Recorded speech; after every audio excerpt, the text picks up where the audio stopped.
कभी एक अनुभव करना, एक प्रैक्टिकल अपनी जिंदगी में करिएगा, एक प्रैक्टिकल करिएगा।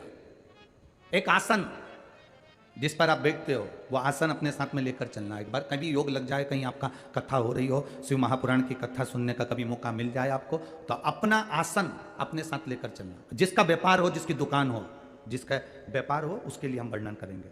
नौकरी वाला तो अपनी जगह पर है ही।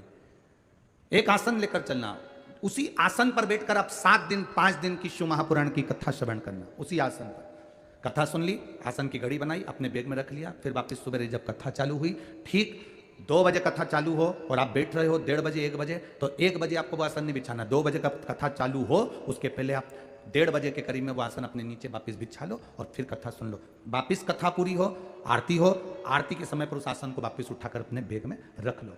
7 दिन की कथा शिव महापुराण की आप पंडाल में बैठकर जब सुने तो अपना आसन लगाकर सुनना, और उस आसन को जिस दुकान पर तुम्हारा पति बैठता है, दिन भर कमाता है, मेहनत करता है, उतनी उसकी कमाई नहीं होती, एक बार उस आसन को उसकी कुर्सी पर लगा कर दे देना, कहना कि इस पे बैठकर अब व्यापार करो।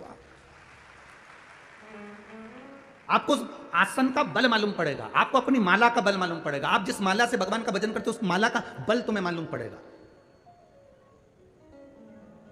जिस आसन पर बैठकर आप भगवान की कथा सुनते हो उस आसन का बल तुमको मालूम पड़ेगा। क्या संत, साधु, सन्यासी, ऋषि, तपस्वी, साधक, उपासक, आप इनको बुलाओ और डायरेक्ट सोफे पर बिठा दो, नहीं बैठेंगे, उनका आसन लगाएंगे, पहले वो आसन लगा के फिर बैठेंगे।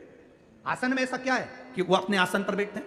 आपने कालीन बिछाया है, आपने मखमल का आसन बिछाया है, ब्राह्मण जन, गुरुजन, जो विद्वत जन है, भूदेव है, जो मृत्यु लोक के, जो चतुर विद्वान ब्राह्मण होता है, वो अपना आसन अपनी, जिसमें किताब लेकर चलता है, जिसमें अपनी पोथी पाने लेकर चलता है, एक आसन भी साथ लेकर चलता है कि मैं जिस मंत्र को पढ़ूं ये मेरा आसन में वो मंत्र का बल आना चाहिए, और मेरा आसन कोई साधारण नहीं जिसको कोई डोला दे महाराज।